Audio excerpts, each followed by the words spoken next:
Máte podozrenie, že váš elektromer nefunguje správne? Poďme sa spolu pozrieť na príznaky poruchy elektromera a ako vyriešiť jeho reklamáciu. Elektromer môže mať poruchu, ak jeho počítadlo stojí, ale neregistruje sa spotreba. Nesprávne je, aj keď elektromer pripočítava spotrebu napriek tomu, že v domácnosti nemáte zapnuté žiadne spotrebiče. Prípadne, ak chýba jedna fáza a počítadlo sa točí dopredu alebo dozadu.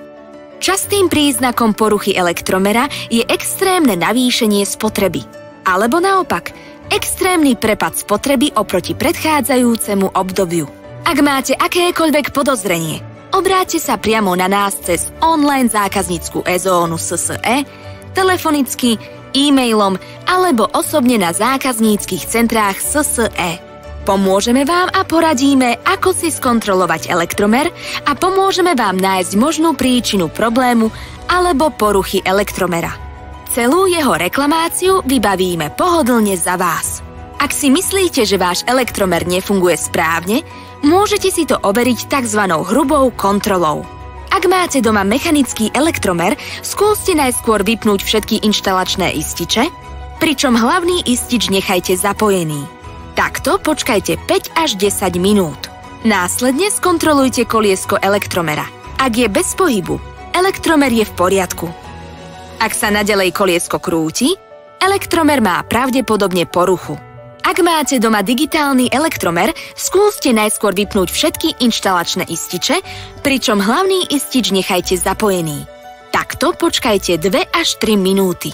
Následne skontrolujte kontrolku elektromera. Ak neblikne kontrolka, elektromer funguje správne. Ak kontrolka bliká, pravdepodobne ide o poruchu. Inteligentný merací systém vie v rámci naprogramovaných funkcionalít odoslať správu o poruche do centrály automaticky. Hrubá kontrola sa vykonáva ako pri elektronických elektromeroch. Vypnite všetky inštalačné ističe a hlavný istič nechajte zapojený. Potom skontrolujte kontrolku načítavania impulzov.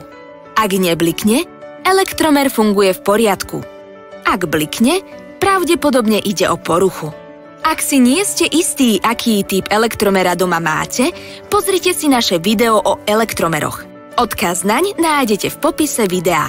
Príčinou podozrivého navýšenia spotreby môže byť okrem poruchy elektromera aj nesprávny odpočet stavu elektriny na elektromere v minulosti. Stáva sa to najmä v prípadoch, ak ste reálny stav elektromera nenahlasovali a odpočet bol robený iba odhadom. V takomto prípade si môžete stav elektromera skontrolovať vo svojej faktúre za elektrinu v časti namerané hodnoty. Pokiaľ stav vo faktúre nesúhlasí alebo nenadväzuje na stav elektromera, prosím, obráťte sa na nás. S poruchami alebo nezrovnalosťami vám radi pomôžeme a reklamáciu u prevádzkovateľa distribučnej siete Stredoslovenskej distribučnej vybavíme za vás. Pre vždy aktuálne informácie stlačte tlačidlo odoberať. Ak sa vám toto video páčilo, budeme radi, ak nám dáte like. Pozrite si aj naše ďalšie zaujímavé videá.